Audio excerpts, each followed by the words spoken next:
Good morning, everyone. Thanks for joining in. We know your schedule is very busy. And I want to welcome you to our Employer Forum series on retail. We know that the coronavirus and a lot of the aftermath of the pandemic have impacted the labor market, our work, our school life, and our family life. And so this is one of many series that promotes a conversation with employers directly to see where are the trends and how the hiring competencies and tasks have changed, so that you as an audience can have a better understanding of some of these trends, so that you can prepare our talent workforce for the reopening and rehiring. I'd like to thank our thought partners, United Way of Mass Bay and the Boston Foundation for working through these panels with us. Also, special thanks to Joanne Helfetry, who's the president and CEO of Goodwill Memorial, right in the heart of Boston neighborhood. And she will lead the discussion and with the panelists. Also want to thank Dr. Alicia Modestino for providing us with the labor market overview and industry-specific numbers and data as it relates to the retail job industry. Without further ado, I want to hand it over to Alicia Modestino for her presentation. Yeah, good. Great, thanks, Trin. I think Justin will be putting my slides up as he multitasks. Thank you so much, Justin.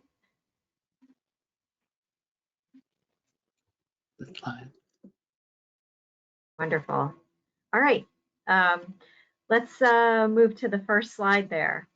And if you've attended one or more of these forums before, you're going to hear me say it again, that I think this should be the first slide every economist talks about when giving a talk on economic conditions and the labor market during the pandemic. This is the daily caseload count maintained by Johns Hopkins University, plotted with key dates on shutdowns and reopenings. And the basic message of this slide is that there simply cannot be an economic recovery without sustained containment of the coronavirus. When this chart was made on September 19th, there were 569 new cases in Massachusetts and 26 new deaths. And as you can see, we have been fairly successful at keeping a low caseload throughout the reopening, but there is an uptick recently. And there are still COVID hotspots in some communities, particularly communities of color. The number of cases per 100,000 statewide is 4.5, which puts the state in the yellow zone at this point, according to the governor's color-coded map that he recently started sharing a few weeks ago with school districts. Another 17 communities are in the red zone with more than 8 cases per 100,000, including Chelsea, Revere, Lawrence, Everett, and Lynn. So if we want to keep people working and kids in school, then I cannot stress enough that we have to keep doing the right thing with wearing masks, social distancing, and staying at home when we're sick.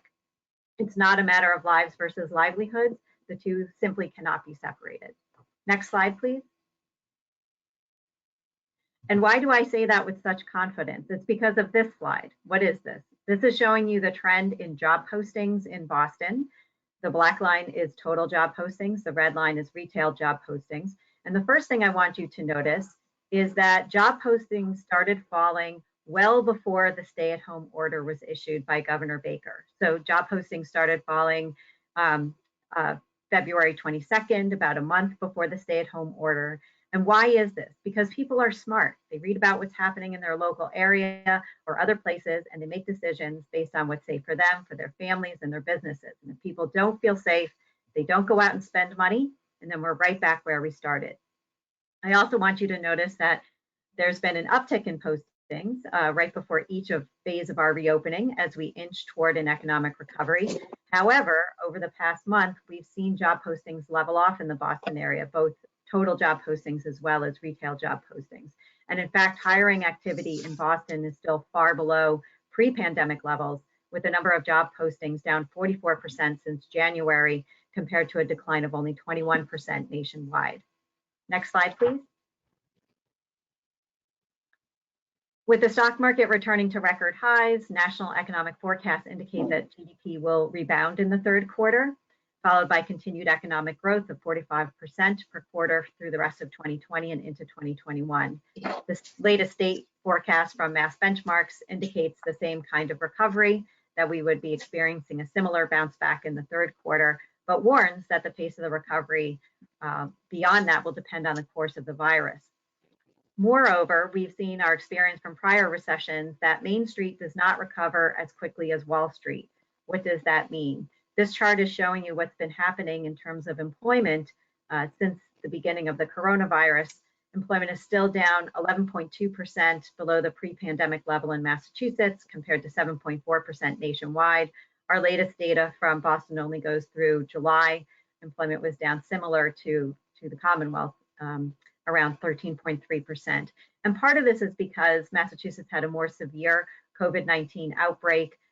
Initially, the state's economy was shut down earlier and more completely than in other places because of that. And so we reopened later and more slowly. And as a result, the number of small businesses that are open in Boston today has fallen by 26% since January, compared to a decline of only 19% nationwide. Next slide, please. The initial severity of the pandemic and the exposure of key industries like healthcare and education and hospitality and tourism have contributed to significantly higher levels of unemployment in the Commonwealth compared to the nation. So right now, the Massachusetts unemployment rate as of last Friday was 11.3% compared to only 8.4% for the nation as a whole. And although the state unemployment rate did drop significantly between July and August, most of the improvement was due to people dropping out of the labor force compared to people becoming employed. So that is not great news. It's better news, but it's not something to quite celebrate yet. As with most recessions, it's the most vulnerable populations that suffer the most. As of July, cities and towns with larger communities of color, such as Lawrence, Revere, Springfield, Brockton, those that you see listed in the table there, have experienced even greater rates of joblessness than Boston. So as of July, for example, the unemployment rate in Lawrence was 30% compared to only 15% in Boston. And even among the self-employed, national data show that the challenge of keeping a small business afloat has been particularly acute, especially for Black-owned enterprises, which were twice as likely to close down in the early months of the pandemic than small businesses overall. This is due to being disproportionately located in places where the areas were hard hit by the virus, having less of a financial cushion than other businesses, and facing greater difficulty in getting access to the Paycheck Protection Program because of not having an established banking relationship. Next slide, please. Although the initial claims for unemployment insurance in retail trade have fallen as restrictions have been lifted during the reopening of the economy, the continued claims are still far above pre-pandemic levels. So this chart is showing you continued unemployment insurance claims for each industry in Boston. You can see retail trade right there is right there in the blue. It's certainly suffered greater than industry industries, although not as much as accommodation and food services. Initial claims for unemployment insurance in the retail sector are 20 times greater than what they were back in January. So back in January, about 200 people per week were filing an unemployment insurance claim in the retail sector. Right now, it's about 4,000 individuals per week. And in part, this is because with each phase of the recovery, workers in those industries who were furloughed are not all able to be recalled due to regulations that limit capacity for reopening. And we're not out of the woods yet. The labor market actually appears to be softening as fewer workers are being recalled, and initial unemployment insurance claims are halting their downward trend as of September.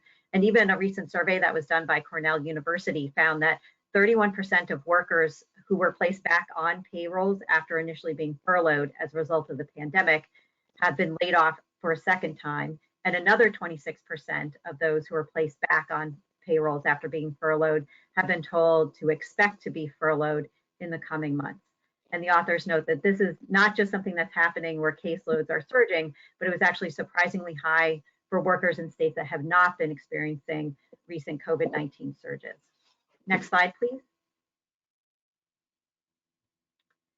Between March and April 2020, the retail sector alone lost over 30,000 jobs. It's a 20% decline in employment levels. And as of July, we've recovered about 70% of those jobs. So the top red line there is the number of jobs in the retail sector. And you can see with each phase of the reopening, we've recovered more of those jobs back. And then we also have data broken down by the different sectors as well. And much of the initial job loss occurred among food and beverage stores, general merchandise stores, and clothing stores, although you'll see it's really only the clothing stores that have failed to recover anything near their previous levels of unemployment. So that's the red dotted line on this chart.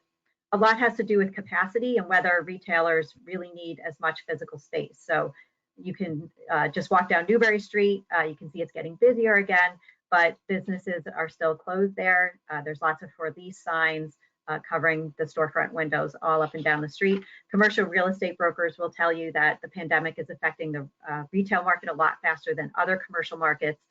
Many small businesses right now are evolving to find their customers online, and that's impacting their physical stores. And so maybe if you had 2 locations before, you might only need 1 right now, or if you had 10,000 square feet of space, you only need 5,000 square feet because you're going to have less consumers coming through the front door. Next slide, please. In addition, with a drop in labor demand among retail stores, we see changes in all sorts of minimum requirements. So for example, this is just looking at the minimum education requirement over time for 2019 Q1 through 2020 Q2.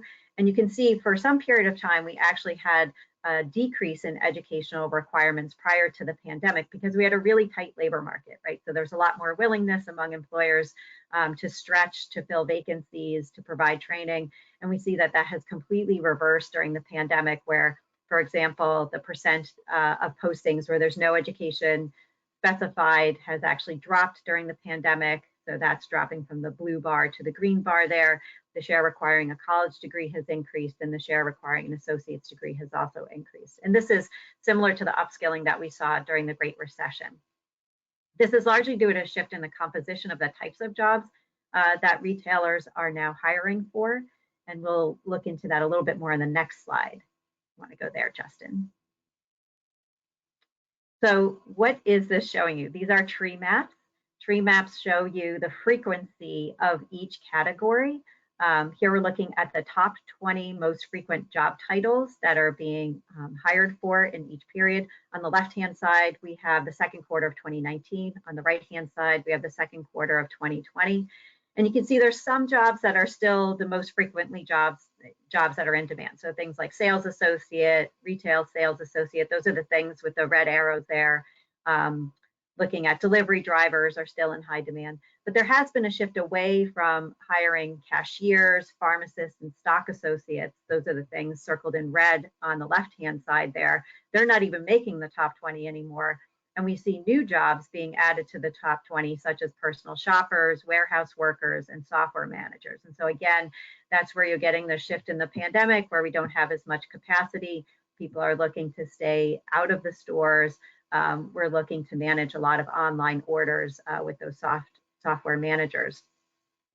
Even before the pandemic, right, customers were demanding to expand online offerings, things being delivered to their doors or picked up in the stores, and that's added some costs. And some mall-based stores in particular were already struggling with this beforehand, and that just accelerated during the pandemic. So for example, Best Buy reduced their workforce and it's changed now how it's operated. So it initially switched to a curbside only pickup, then allowed customers to visit stores by appointment, and then later reopened its stores but capped the capacity at 25%. And so they had to furlough initially around 51,000 employees, but now have brought back about half of those. And as you can imagine, this shift in the kinds of jobs that we're hiring now in retail also means there's a shift in the mix of skills that are in demand. Justin, can you go to the next slide? So again, we're looking at these tree maps. Now we're looking at the skills that are on the job posting. So all of this data comes from Burning Glass Technologies.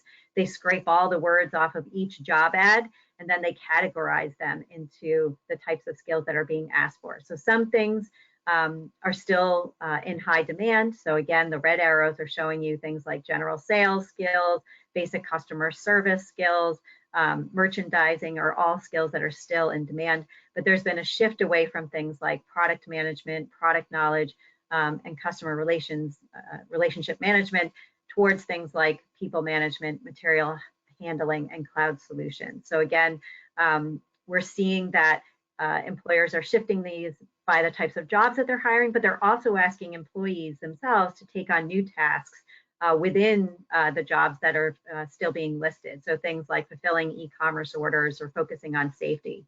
So for example, hourly workers might bounce between different retail stores. They may pick orders for online fulfillment instead of working as a cashier, and other employees have to fill different roles as well. Next slide, please. So economists have noted recently several signs that economic growth has been slowing, with consumer debit and credit card spending still below pre-pandemic levels. So here in Boston, credit and debit card spending is still 5.4% below January levels. Nationwide, it's about 7.3% below levels in January. And even though we saw, great improvement over time over the last several months, since August, we've seen that leveled off pretty consistently. And a lot of this has to do with the high levels of unemployment, particularly among low households, and the expiration of the additional $600 a week in unemployment insurance benefits that we've seen. And because of this, we're likely to see household spending deteriorate in the coming months. The expanded benefits had really replaced a lot of wages for low-wage workers in particular. So for example, for some workers, it even provided a higher income than they had before they had become unemployed. And the intention there was to ensure people could pay for their basic needs, but it was also meant to be a stimulus. So the expiration of these extra $600 a week in benefits represents not just a drop in income for low-income households, but also a large drop in stimulus for the economy. So taking the total number of UI claimants, multiplying by that $600 benefit represents a collective loss of $280 million per week for Massachusetts residents, including a reduction of $34 million per week in Boston. Next slide, please. And although the Commonwealth recently approved additional UI benefits of about $300 a week using money from the Federal Emergency Management Agency, or FEMA, this support will soon expire, which again will leave households with a sharp drop in income. And because a lot of these UI benefits are going to lower income households who typically live paycheck to paycheck, we know that this represents a real drop in spending. So for example, we can see this just by looking how residents use their stimulus payment, right? So that $1,200 stimulus check that came out at the beginning of the pandemic went to lower income families. And we can see how they spent that in terms of the household pulse survey that comes out every week. So among Boston area households that received that $1,200 stimulus check, just over half spent some portion on housing and household supplies or personal care products, and over 2/3 spent some of that on food. So these are definitely basic needs. This is spending that needs to happen, and that will certainly be curtailed by losing a lot of the federal stimulus that has been there. Next slide, please.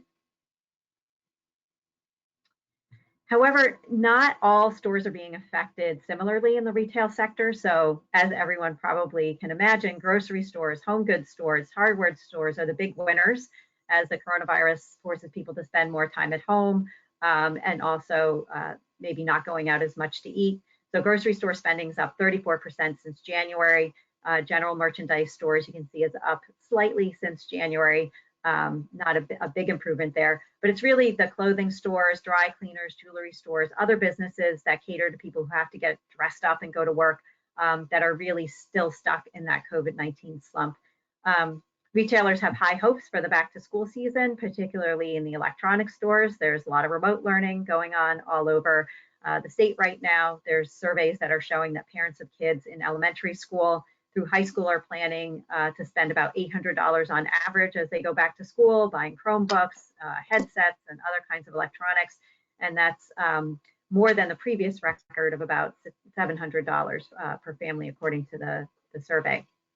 But again, we don't know exactly what other kinds of things people are going to pull back their spending on, right? So there's less spending maybe on backpacks and lunch boxes and things like that. And so there's a sense that people are willing to spend, but a lot of uncertainty around how they're going to spend. Next slide, please. And again, not all retail establishments are sharing equally in the recovery. So small businesses are really taking an especially hard hit, with revenues down 50% since January. And in particular, on the Cape, we see that lots of Cape Cod businesses are struggling, saying they don't have enough cash on hand to survive the winter season. One bright spot has been the recent tax holiday in Massachusetts. So a survey done by John Hurst Group, the Retailers Association of Massachusetts, found that 61% of the state's retail businesses did better on the sales tax holiday in August than they did a year earlier. Close to 70% said that traffic to their businesses rose between July and August. And the governor has also recently announced an extension of the sales tax deferral for small businesses just a week or two ago. So that includes an extension of deferring regular sales tax, meals tax, room occupancy taxes, et cetera, from March 2020 through May 2021. So that should hopefully help small businesses.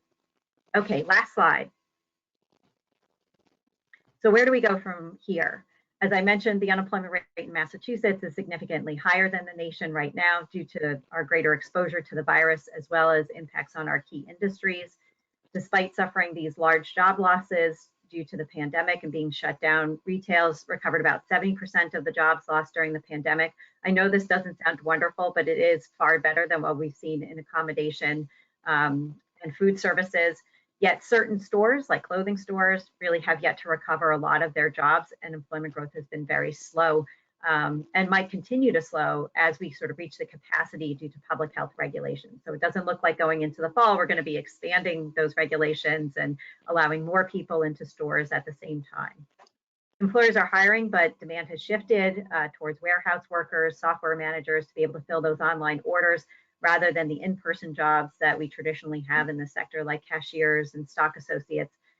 We know consumer spending still below these pre-pandemic levels. We're concerned it might continue to deteriorate as we lose those federal benefits that were supporting a lot of spending. Economists are predicting that UI cuts will continue to reduce consumer spending through September. And this really points to a longer-term need to start thinking about how we can invest in retraining workers for the future, and also providing supports for workers to remain employed. So in terms of training, IKEA recently announced that they were going to pay back unemployment benefits for their previously furloughed employees in 27 states, including Massachusetts, and that the money would be used to fund skills development and workforce training. So there's opportunities to be had there. In terms of support, we know that during the pandemic, these essential workers have taken a lot of risks in terms of health risks in places like grocery stores and other places. And so ensuring that workers are able to have a safe environment, everybody wear your mask, don't give anybody a hard time in the store, please. And then other supports, right? Childcare is something that has recently come to the fore. There's lots of employers, even meatpacking factories, that are now setting up remote schools for their employees to be able to come to work. There's a New York Times article yesterday talking about how here's the title, as school begins, mothers working retail jobs feel extra burden. A lot of these are single moms. They relied on, teenage siblings or elderly relatives to be able to care for their kids during the summer. And because their teenage help would be doing their own remote learning, and because elderly individuals like my own mom probably would not get my child through remote learning, there's not a lot of good options here. And so you find a lot of women in particular having to drop out of the labor force. A survey that we did at Northeastern found that 13.3% of all working parents during the pandemic have either lost a job or reduced their hours solely because of childcare. If they did keep their job, they're losing 8 hours a week on average. And if you are low income, person of color, someone without a college degree, you're losing more hours per week or being more likely to lose a job because it's an in-person job and not something that you can juggle easily by shifting your hours around. So hopefully these are all things that we'll be able to talk about during the panel discussion. We have a fabulous panel coming up, and I'll turn it back over to our moderator. Good. Hi. That was fascinating. We're having some technical difficulties, so you can't see all the panelists, but I'm so thrilled that we're able to see your slides, Dr. Modestino. It is fascinating to see what we're experiencing put up in terms of data and what the trends are. There's so much to talk about on this. I'm going to take a moment and first thank Trin and the Mayor's Office of Workforce Development for having this series of employer forums. They've really provided important insights as we walk through the changes that have occurred in the labor market overall in the individual industry sectors. As we just saw in retail and other areas, there have been winners and losers in the COVID-19 driven economy, both in terms of individuals and in terms of businesses. The panel that we have today is going to be able to provide you with good oversight in terms of what's been happening. We'll start with Emerald Gravel, who's the Director of Retail Stores at Morgan Memorial Goodwill Industries. She replaces Heather Kenny, the Vice President of Retail, who had a family emergency. So thank you for filling in, Emerald. John Hurst, the President of the Retailers Association of Massachusetts, and Vicky Madero, the Director of Human Resources at the Norfolk Companies. Thank you all for joining us. We're hoping to make this an interactive section. So if members of the audience have questions, please put them in the drop-down box labeled questions, and we'll try and get to them as we go forward. And then we're planning to have a 15-minute period at the end to respond to questions from the audience. We really appreciate your being here. There's just so much to take in from the presentation and the data. I'm going to ask John Hurst if he would just start with first a little bit about the Mass Retailers Association and then his response to the data that we just saw. Thank you so much for being here, John. Thank you, Joanne. Good morning. Welcome, everybody. Great to be here. I am John Hurst. I'm the president of the Retailers Association of Massachusetts. We have 4,000 members across the Commonwealth, and they, of course, span some of the big names that Massachusetts-based BJ's, Staples, TJX, and the like, regional and national, CVS, Target, Walmart, and so forth. But of those 4,000 members, the vast majority of them are mom and pop stores of all types, ranging from clothing to jewelry to grocery to hardware to even restaurants. We have about 1,000 restaurants, some of which were winners, some of which were losers. We have quick serve and we have dining. And across our 4,000 members, I think Alicia, pointed out very well, and Joanne, we have had winners and losers. Since the pandemic started, really our efforts early on for the first 6 weeks was try to make sure that our so-called essential businesses, those being food sellers, pharmacy sellers, those serving the construction industry, hardware, lumber, to even restaurants remain essential because they could do takeout and help counterbalance the demand for grocery, to appliances and so forth. It was probably close to 50% of our members actually never closed. But even within that portion of our membership, there were clearly winners and losers. Those that were selling the commodities, the things that consumers wanted daily and needed, as opposed to things that maybe they wanted, were certainly the winners and losers. There was obviously a huge shift to online, to Amazon, and to also big sellers that for years now have built a dynamic online presence and smartphone presence. And once we got to June and the restrictions eased and we allowed a lot of folks that were closed, and even early on, some of the ones that were the brick and mortar were closed, there were arguably our restrictions in Massachusetts were tougher than even other states, that even you couldn't do in-home or in-store fulfillment. Even though the doors were locked to consumers, you couldn't do fulfillment out of those stores or even curbside or delivery, things that our restaurants members could do all along, as could big internet sellers. So there were some inconsistencies in the policy, and we worked to try to have more fairness in the situation. But once everybody got open, even though you got open, that didn't mean that your problems were solved. There still were shifts from consumers to those types of stores that frankly still did well until everybody else was open. We really, over a course of a few months, really changed consumer habits that would have otherwise taken years, and that really resulted in an awful lot of small businesses doing some catch up that larger competitors have been doing for years now.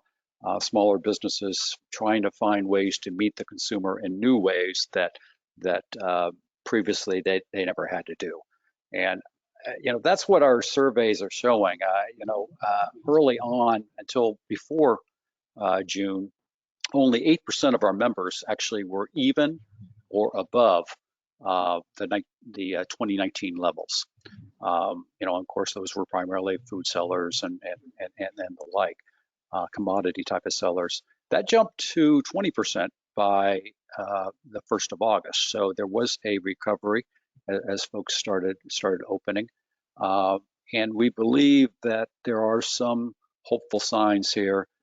As was mentioned earlier, the sales tax holiday was a great success, and we don't know yet, was that because it was the latest it's ever been, right before Labor Day weekend. Typically it'd be early August, so it was shift because of COVID to later in the month. Was it because of that, or did it also show a shifting of consumer habits that they now are beginning to feel a little safer and able to come out to stores that they didn't previously go out to? We've had experiences where our stores reopened in June. They fully staffed, expecting the customers to come back, and they didn't. And that created where you had employees that perhaps were furloughed early on while the stores were closed. You reopened. You didn't have the customer base to really allow for your staffing to go back to where it was in February. So you went back and laid off again, and that process has been going on since June, and hopefully will be mitigated going forward as we head into the all-important fourth quarter. But what we're seeing is a real change. Our members, their biggest concern right now is the lack of consumer traffic, and really it's less about government restrictions today and more about what consumers feel comfortable about doing. And so a lot of these stores have been reinventing themselves. A lot of our bike shops never have they never had to close, but even to this day, they're still selling bikes and doing repairs curbside. And they haven't reopened their doors because they want the customers to feel, and the employees to feel safe and remain outside the doors. And we have some even food stores, smaller food shops that are still doing curbside. Others have moved to delivery and takeout and online. And online certainly is growing for the smaller businesses, where it had been in the larger businesses for many years. But they're also looking at ways to scale back their costs. They're looking at smaller footprints. They're looking at reduced locations. About 100% of our members now report that they're open. Quite an increase from the end of May. But about half of them are open at levels below what they could be under the governor's order. They could be 50% occupancy, for instance. Most of them are nowhere near 50% occupancy. Maybe they're still, maybe they're restricting it themselves, or the customers are not coming back to be at that level, or they're still doing the curbside or by appointment only. More delivery. But a lot of these things are going to continue beyond COVID. You know, a lot of these changes in consumer habit, and therefore the small business and larger business service of those consumers are going to continue, you know, right through the fall and right through post-vaccine and recovery. Our members, I divide them into 3 buckets. 40% right now are confident that they will be back to their 2019 levels, either are back or will be back by 2021. 36% are unconfident, so roughly the same number. Everybody else is somewhere in the middle, you know, neutral, about a quarter, and a lot of that is unknowns, frankly, you know. But again, there is some positive signs. You know, we feel like as consumers have grown accustomed and are more comfortable in going to a hardware store or a grocery store or an appliance store, some of those essential sellers, they're feeling a little, and they've had good experiences, and the stores have done everything that they need to do to have both the customer and the employee feel safe and be safe. You know, as time goes on, they're going to feel like they can do the same thing at the clothing store and the footwear store, and some of these that are off 50% today versus a year ago. I think going forward, the key is going to be, you know, the consumer is 70% of the economy. And if you look at the sales tax numbers in Massachusetts, particularly the last couple of months, we've actually exceeded the prior year. So in many ways, consumers are still spending. It's a question of where they're spending and what they're spending. And we have to somehow change the dynamic a little bit, give them good experiences, and let them know that they can shop safely. They mask up, they keep the social distancing, the sanitation. The stores are doing everything that they can to have a good experience. So if you have a bad experience, you're not going to go through that front door again. So, and all this has implications for the job market. You know, going into the fourth quarter, we know where the winners are, and there certainly are some job opportunities in pharmacy, grocery, hardware, home improvement. You know, the home contractors are doing very well. Lawn and garden, you know, landscapers are doing very well. We've had a return to home. We're revitalizing our homes. We're upgrading the technology for home learning and home working and so forth. So those that serve those types of customer spending are doing well. The key will be, will the consumers continue to feel a little more comfortable and revisit some of those sellers of things that we would like to have as opposed to things that we have to have. And it's going to get down to consumer messaging that you can be safe if you take the proper precautions. And not only can you be safe, but it's also important for the local economy that you do exactly that. With 70% of our economy being consumers, you know, it really does. They do need to shop like jobs depend on it, because they do. And you know, as folks look for jobs in the final fourth quarter, I think you're going to see even you know, whether it's the traditional shopping areas for the holiday season, whether it be main streets or shopping areas and so forth, you know, will they be back at the levels that they were, you know, the holiday season last year? Probably not, but they are going to be rehiring. I think you're going to see some shift towards, you know, where our consumers have been very, in the past, holiday shoppers on weekends and lesser extent in the evenings. You're going to see rehiring and attempts to bring consumers in earlier in the season and also during the week, since so many of us are working from home, being productive or non-productive as time goes by. That creates opportunities to do more shopping in a safe environment during the week, and there'll be some job opportunities going forward in those shopping areas. And with that, I'll leave it there. Thank you very much, Joanne. Thank you, John. That's a very helpful overview of what's been going on across the Commonwealth.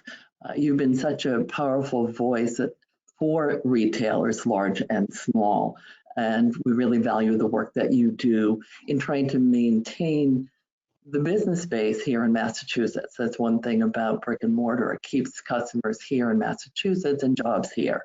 So focusing on how we work together to create customer confidence and keep business here is important. And I do know that you represent organizations large and small. So every local community store I go into, you seem to have represented in your membership. So we appreciate that.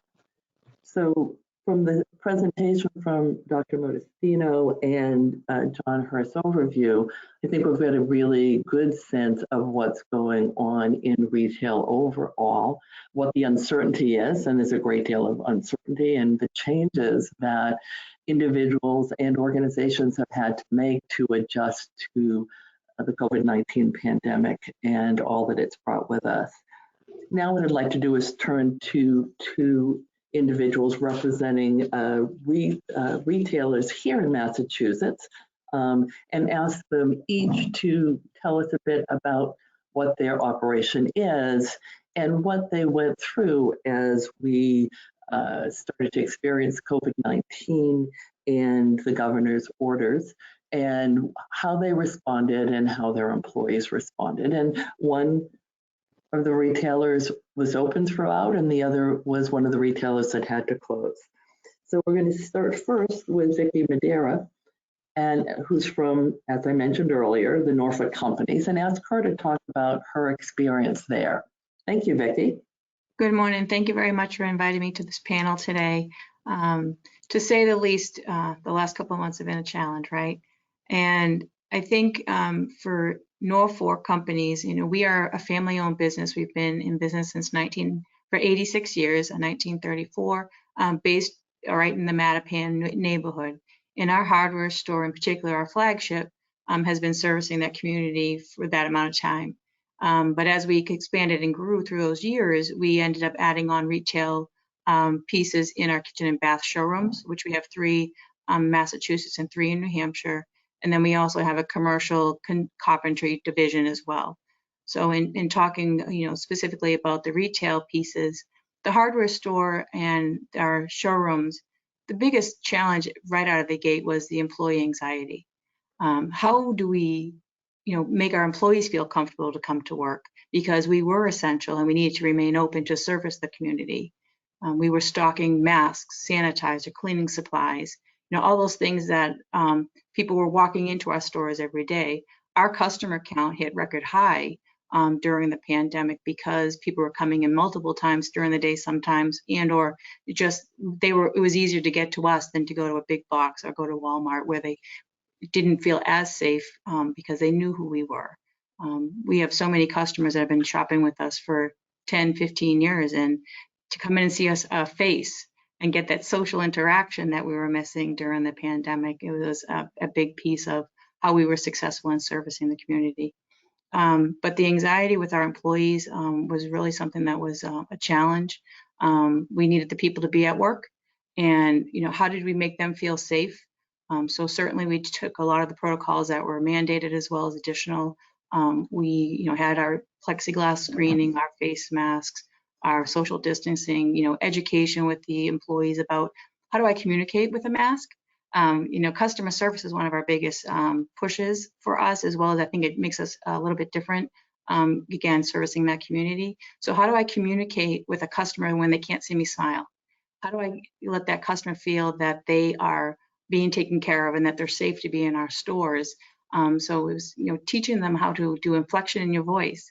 You have someone with a very deep voice, you know, you talk to it in a deep voice with a mask on, it's kind of a little intimidating. So how do you do that? But then also getting them to really see each other as team members. And, you know, when someone might have been having a bad day or they had a bad experience with the customers, because customers had anxiety as well. And we did have some, you know, tough interactions with some customers. You know, how do I get my group together as a team and really get them past that? We added staff during the pandemic. We brought on 2 new additional assistant managers because we really needed those feet on the ground walking the floor with the folks. That has been very successful for us, and we've actually ended up changing our management model just because of that. Going into the kitchen and bath showrooms, different story. It was, you know, people who were in the process, might have been in the process, and they had already torn out their kitchen, but now we can't go into their homes, dealing with those customers. But then also, how do we continue to push sales through, in a sense where people still wanted to do design work, to redo a kitchen or bath, but weren't able to come into our stores. So, you know, it kind of fast tracked our remote learning, which we didn't, remote work, which we didn't really have in place. It was there, but wasn't there. So our IT guys were able to really jump on that and be able to get, you know, we had 35 designers that were ended up working from home for a period of a month and a half, just to be able to continue to service those customers. And then in our warehouse, again, delivering either to customers' homes with kitchen cabinets and countertops, unable to do that. So, you know, how did we keep those folks working? And it was really, you know, finding projects that might have been on that list for a year or two, and let's get them working and continue to get them working. We did unfortunately have to lay off a few folks, but in that interim, we've hired back 50% of those people. Terrific. Overall, it's been a great experience for us. Our sales are same as last year, mostly in the hardware store as well as in the showrooms. Our commercial division, certainly with the Boston restrictions on construction, is down a little bit over last year. Thank you for that perspective. I'm going to turn now to Emerald Gravel to talk about the experience at the Goodwill stores, which were required to close. Emerald. Hi, good morning. Thank you for having me. Overall, you know, we're a nonprofit organization here at Goodwill, so operating multiple social enterprises throughout the state, including retail, which is really what we're best known for. Our mission overall is to help individuals with barriers to self-sufficiency achieve independence and dignity through work. So with that, we serve about 6,300 people a year in our job training and career services. We are collecting donations every day from the community and at donation centers and most of our stores, and we have offices in Boston, Springfield, and Salem. So in the onset of the COVID-19 pandemic, we were closely monitoring cases, and we were following issuances from the state and the CDC while following the state's guidelines and CDC protocols to determine what steps we needed to take place. As a non-essential retailer and in accordance with the governor's orders, we determined that we had to ultimately close our retail stores at the onset of the pandemic at some point in late March. At that time, like many businesses in the Commonwealth, we had to furlough our staff in order to close our stores. And many of our staff across the organization as well, because we transitioned our mission services to operate remotely. And we closed our stores, and at the same time, donations, facilities, and other enterprises operated throughout.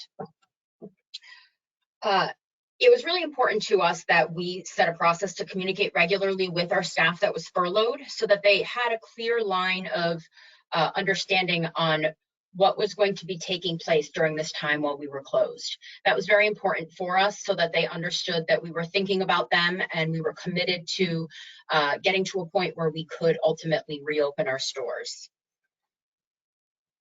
As we ended up moving closer to reopening, what we did is we actually gathered a group together here at Goodwill, and we called it the Retail Restart Committee. And we worked together to really ensure a safe reopening process. We took this approach by really being deliberate, and we phased an approach in how we would open our stores.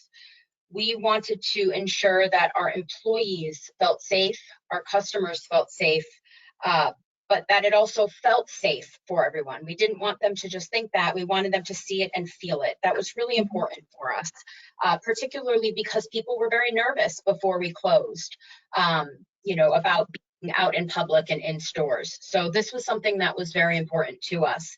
And so through this committee, we had determined how to gradually open our stores in a way that would be that would really be recognized by our staff as being mindful and thoughtful.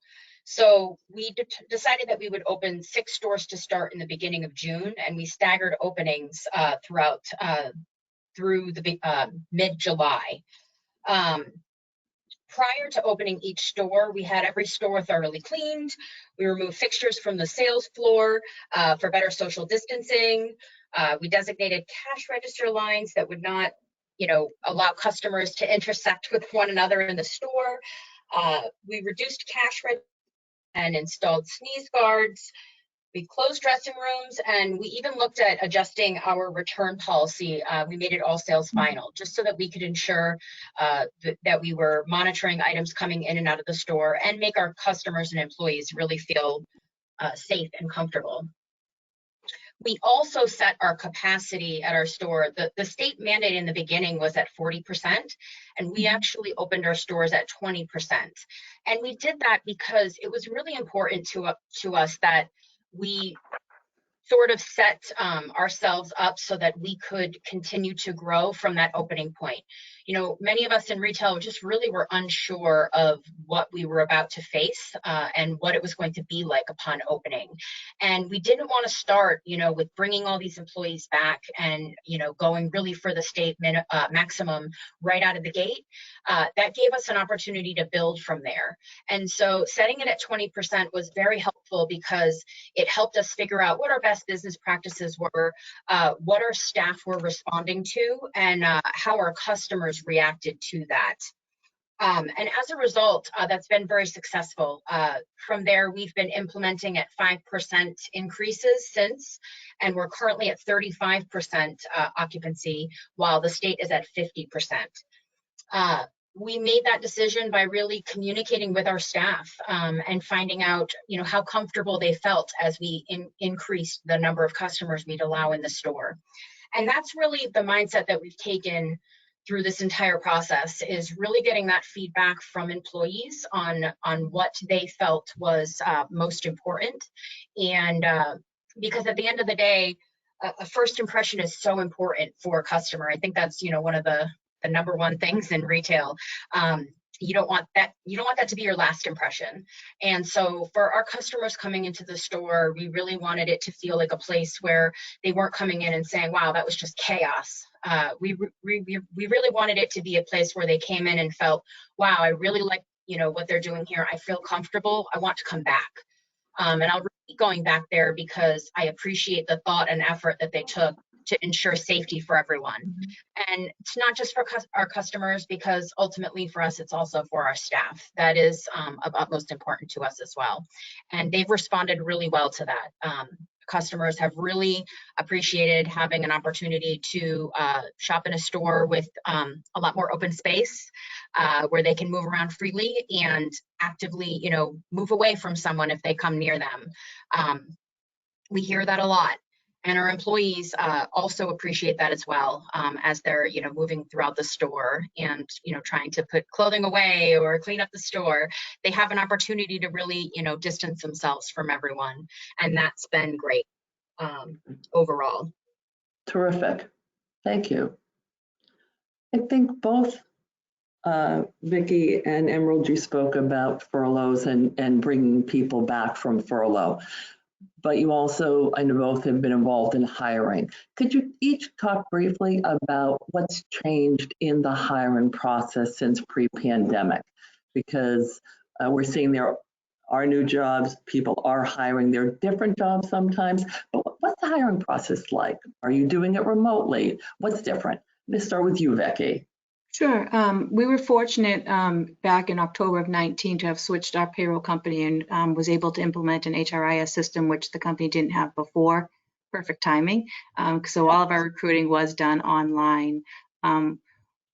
What was nice about, I think, the recruiting piece overall online is that employees, future employees, candidates were all felt safe about, reaching out to us. And we did FaceTime interviews, especially in the beginning, to make sure people were comfortable. We, really talked about, even in our advertising for the jobs, as well as during the interviews, what we had done as a company for, COVID mitigation, getting them to feel safe coming back in, because they're coming into a retail environment. It's face-to-face, it's with the public. How comfortable are they with that? We were very fortunate to, really hire, it seemed to be a different quality person coming through the last couple of months. And in particular, over the last month and a half, we've been hiring college students to work part-time. We took a lot of our full-time, we're generally full-time, took a lot of our full-time positions, whether it be due to an employee needing not accommodation for schedule for childcare, but we've been hiring a lot of college kids because they're stuck, at home studying because they're not going back to campus. And that's actually added a nice dynamic to our position. We also reached out to MassHire, working with them, trying to get some of our positions filled as well. We're still hiring front-end floor associates. We actually just hired a paint manager. Our sales are going through the roof with the do-it-yourselfers, and overall, we're doing well. I think the challenge that we're having is we're really having a struggle finding drivers for whatever reason. I mean, I think Amazon's probably taking a lot of those driver positions. And then we are finding, still, I think with the stimulus, I don't know if it impacted people not wanting to work or couldn't work or weren't comfortable working. But we have found that since the stimulus has, that $600 has gone away, we have seen a resurgence in applicants as well. And Emerald, from your perspective, changes in the hiring process? So for us, it's been a little bit unique because in retail, typically, you go into a store for an interview or you walk in and ask for an application. And with these changes, you see so many more people have turned to being used to doing things on Zoom or over the phone. And we've adapted to that very well. And we've been doing a combination between the two because many of the people that we serve do not have access to technology.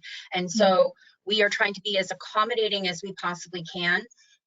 If somebody feels more comfortable doing an interview on Zoom, we are happy to do that with them. If they can only do it over the phone, then we will do that as well. And then if they prefer to do it in person, we ensure that every time we interview someone, we do that maintaining appropriate social distancing. As always for us here, we're very fortunate to be able to work with MassHire Boston Career Center. And so we partner up with them very often for any positions as they become available. Right now, we do have some positions that are opening, but as we've finished working through our furlough staff, which has been great. So it's been an interesting process. And I would have to agree that we are seeing a different type of applicant coming to our stores or just to our organization in general, and people who are really inquisitive about what our benefit packages look like. People are really looking into long-term opportunities, which I think is really refreshing and a nice change. Agreed. Terrific. As we look at retail, I think we've got a good sense of the challenges it faces, but also the opportunities. And I think too often retail is considered just an entry-level workplace rather than a workplace that creates career opportunities for individuals. And we have a group of workforce development professionals in our audience. And I'm going to ask each of you if you could just spend a minute or two to talk about why you think people in the workforce should be considering retail as a career opportunity. And I'm going to start with you, John.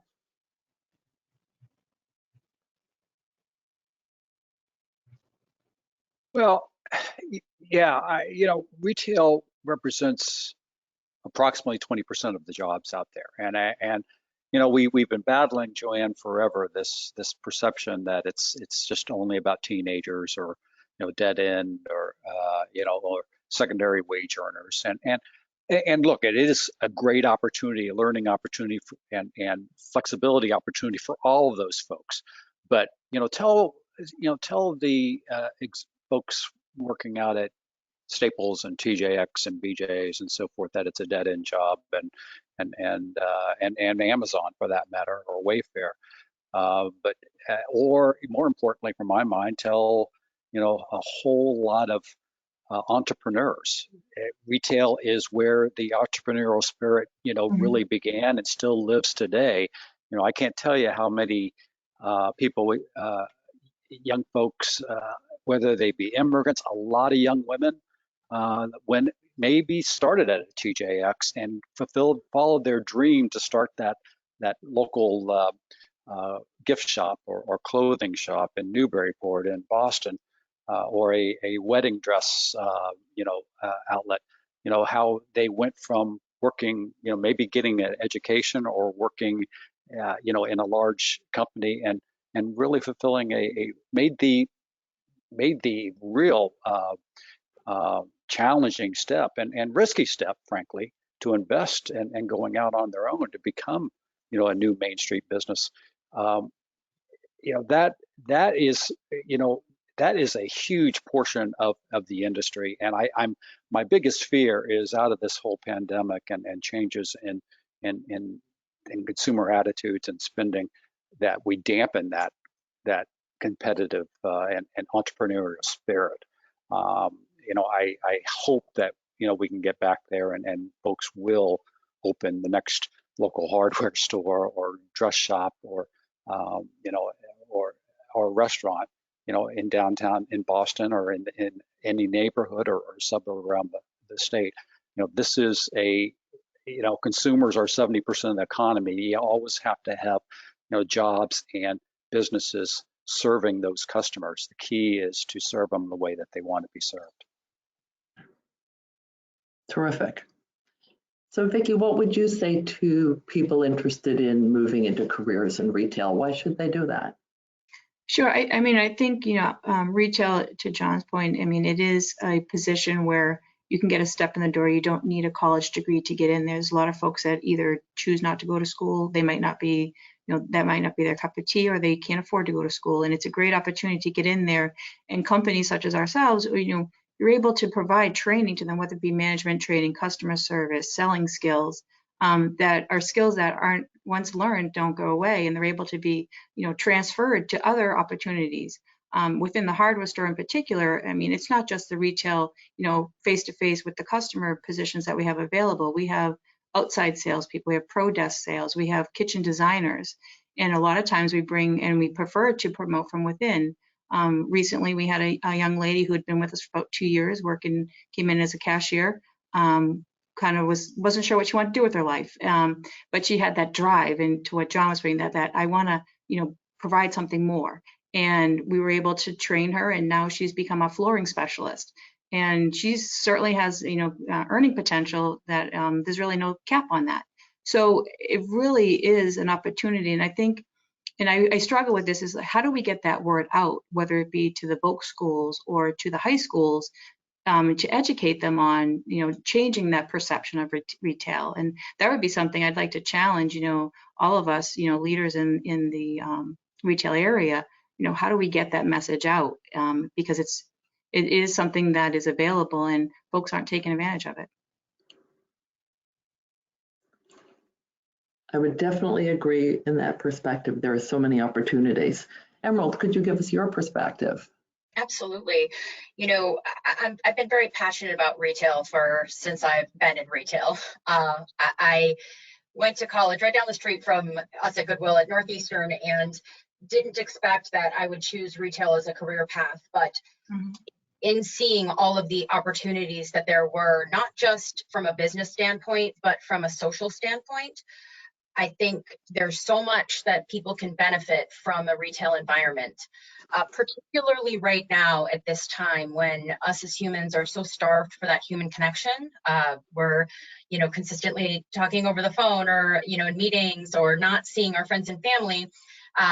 You go back to that age-old saying that it's retail therapy. And for anybody that works in retail therapy, we know that it's not just the feeling that you get from the items that you buy, but it's also those connections that you make with the staff that are at those stores, the local businesses that you shop at, or, even a large big box store that you frequent regularly. And for us right now, again, John had mentioned that retailers are reinventing themselves. I do feel so strongly that retailers overall are really trying to create a sense of a team within their four walls of their stores right now. That's very important. It's important to continue to grow the business. It's important to attract new customers. And really, if businesses continue to do that, it's going to attract more employees to want to work for them, because they'll feel more comfortable and at home in an environment like that. that will also really help foster managers to be able to continue to promote people from within. It doesn't matter what education level you have. This is an industry where you can really gain a lot of skills from, again, the social aspect of it, to be able to talk to so many different types of people on a daily basis, but then also that business acumen that is really beneficial for so many people. I can't say enough good things about being in retail, because really you get so many different varieties of life all in one. It's a pretty good package. Thank you. I think each of you has taken a different perspective, but all made a terrific case that retail is a great career track for people to consider and offers many opportunities, whether it's to move up into a management position or a skilled craftsperson or running your own business. I'm going to take a moment now and remind the audience that if you have any questions for the panel, you can ask them in the chat or the drop-down menu. We do have one I'm going to start with, and perhaps see who'd like to respond. And that is, the question is that considering childcare is a major issue for workers in all industries, especially retail, are there any models of supporting staff with childcare or any recommendations you would have on that? I mean, for what we've done, I mean, we certainly don't have a model for childcare. We're smaller scale, but we just really try to work with the employees, knowing what they have and what their family lives are like. We just say, what do you need for an accommodation? What schedule can you work? We want to keep you working. If they're on our benefits, how do we get you to be at that minimum level? So being very creative with them and having that, conversation, not just that 1 week, but constantly checking in on them to make sure they're okay. And that's really what we've done. We do have some folks that are more in office roles, support roles, where we've accommodated those, and they're using the FFCRA extended leave. And we've had that, in play, and how do we manage the business with those folks being out. But overall, I think you build this appreciation and loyalty if you're able to really just, reach each of them as an individual and not just have a blanket policy. So that would be my advice. Great. I would just chime in. I think, Joanne, I think the interconnection between childcare, but also, K through 12, and an economic recovery, and the ability for our families to move forward and recover. It's all interconnected, really is. We were certainly very supportive of the governor's efforts to get the child care facilities back open again. They were down for quite a while, as we know, and a lot of them themselves are small businesses as well, right? The owners of these child care establishments, and a lot of them were on the verge of failure, business failure. So it's good that we've made some real steps there. I think it's also important that we need to win safe, see more of these children back into the classroom, because so much of the ultimate success of a lot of businesses, particularly in a Boston, is based upon what happens to all the people that are in those office buildings, as well as the tourists. And if I've been going into my office in downtown Boston pretty much all along. I go in, I've increased it over the weeks, and I go in roughly twice a week. I can tell you that the number of people still on the train or in our office building is about the same as it was back in May. And it's a little bit surprising, but I ultimately, if we can figure out our kids, and make sure that the kids are taken care of in safe ways, I think then it starts opening up some of these businesses to allow their employees to get back to some level of normalcy. Our office buildings are nowhere near the 50% capacity, obviously, as opposed to, most of them are in the 5 to 10% occupancy, and that has an implication on whether it's a store, a restaurant, a dry cleaner, a cobbler, all these small businesses that populate and employ people in Boston. I can tell you from the survey that we did at Northeastern that this is an issue that affects every industry, because 40% of the US workforce is a parent who has a child under the age of 14 who might require some kind of supervision. And to be frank, K through 12 education, or at least K through 5th grade education, is childcare and has always been free childcare with, education component, obviously, but you really can't escape it. And when you have districts who are entirely remote starting, as my district is, or they're going to a hybrid schedule that's 1 week on, 1 week off, nobody's job operates that way.